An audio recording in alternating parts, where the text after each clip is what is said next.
And this is not a new thing that we see in Jesus. If you flip back all the way to 2 Kings chapter 4, we hear this little portion of scripture that just shows this attribute, this nature of God from the Old Testament.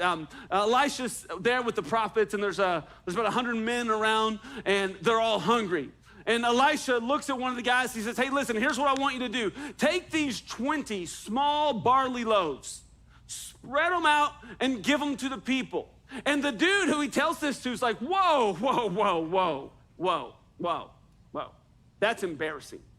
You actually think this is enough food to feed all of these men?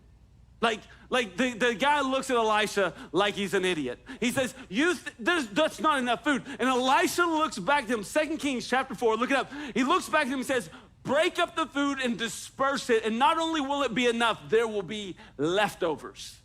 And this miracle happens in the Old Testament where 100 men are fed by 20 small barley loaves. Basically, they got some dinner rolls, and somehow that was enough for every single person there to not only be full, but to have leftovers. The point of that is God has always been a God of more than enough.